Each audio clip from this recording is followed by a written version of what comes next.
Abundance Games Teachers Lessons, Teachers Private Lessons. We are now entering the third part 3, Endlessness.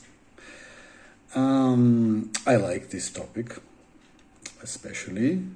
I like vague topics. I like to create clarity from vague topics.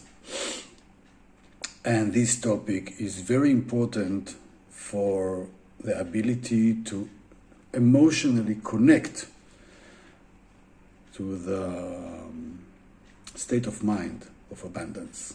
It is not something that we can completely explain or understand. It is something that belongs to the feeling of abundance, feeling of expansion. And it is okay for us to have here issues that we are not able to fully explain.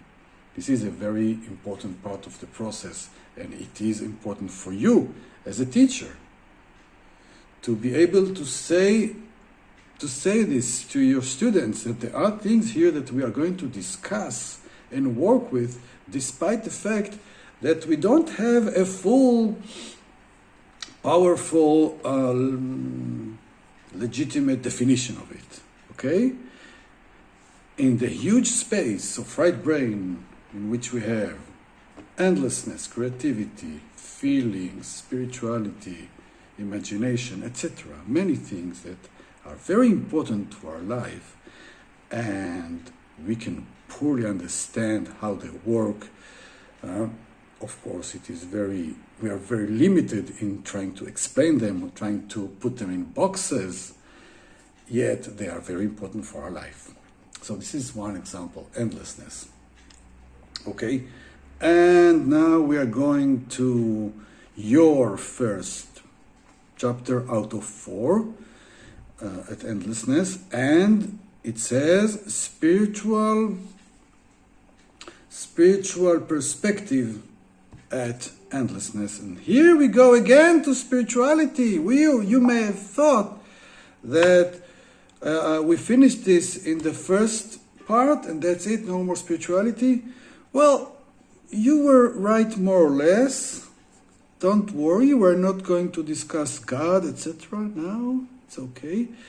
But maybe this chapter with this discussion will even put you in a better place regarding the way you perceive spirituality. There are people who feel very comfortable with spirituality. There are people who are more or less, medium, and there are people who don't connect very much with things that related to spirituality, and I can understand them because first of all, their mind is set in a certain way, and they may have seen or heard things that related to spirituality that they didn't feel okay about them, and they couldn't connect to these topics or ways to perceive life. So they prefer not to go there to this kind of spirituality, or they're just not interested in this word. For here, it is important to connect between endlessness and spirituality, just because spirituality is that part in our mind that deals with phenomena that is beyond our capability to explain. So what I'm saying is that whenever you relate to topics, you relate them voluntarily, yes? You decide that you want to focus on some topic that it is beyond your ability to explain, and you know that this topic is important for you or important for a certain goal that you want to achieve. So once you relate to this topic, you have to recruit some spirituality from within you, because there is no other way. There's no other way to relate to endlessness You cannot relate to endlessness without some spirituality of yours. And again, I don't try to define your spirituality. I don't think it's a good idea for me to define anyone's spirituality. Even to try to define spirituality may be very complex and prone to mistakes. For now, for here and now, what I want to say is that we need, as human beings, we need spirituality for issues and times in which we need to deal with certain things and we don't have the logical tools to deal with these things, yet we need to deal with them. So we shift into our spirituality so we can have some way of working with these topics, at least temporarily. Okay? So endlessness, having no end. Just try to imagine space that has no end. We cannot really grasp this subject, this issue, this concept of endlessness. We cannot see it in our mind because our mind that is dominated by our left brain cannot shake hands with the concept of something that has no end, ever. Our left brain always wants to put things in some kind of a box, trying to imagine that if you try to explore the universe's size, and let's say you have this imaginated spaceship that is able to fly very strong and fast towards the end of the universe. Now what is it in your mind? That will it come into a wall? That will show that, all right, this is the end. So what happens beyond this wall? Have I said this before here? I may. It sounds like I did. Never mind. We cannot really grasp this. We cannot really look at it logically about something that has no end. It is beyond us.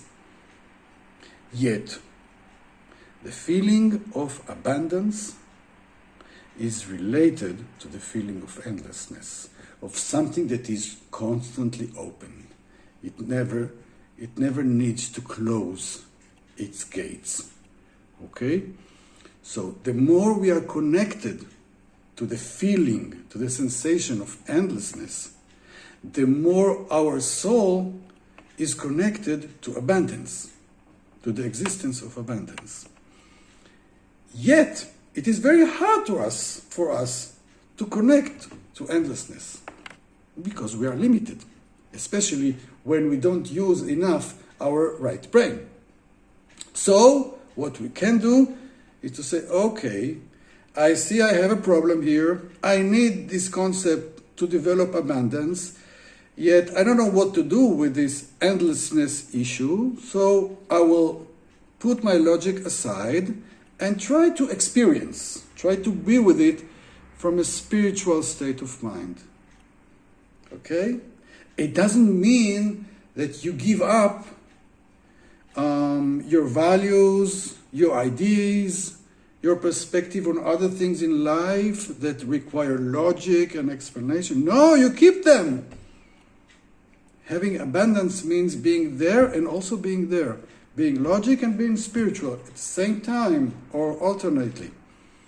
So, for this lesson, your job is to try to connect emotionally, spiritually, sensually to the concept of endlessness, to feel this endless flow that may be going through you.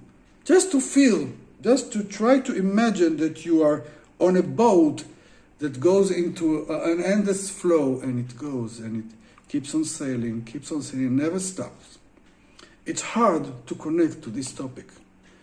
And only when we are able to add some spirituality into the way we look at it, that is, what is spirituality. We just let ourselves feel this phenomenon without explaining, and we let this phenomenon, this sensual phenomenon stay in us without explaining, then we are spiritual. And this is the way we begin our investigation about endlessness. And next chapters, it will be much more logical and down to earth. So we begin a little bit with a vague perspective on this, very important, because we need this approach that comes from our emotional, spiritual part of our mind, and then we go to the more grounded, explainable issues regarding endlessness.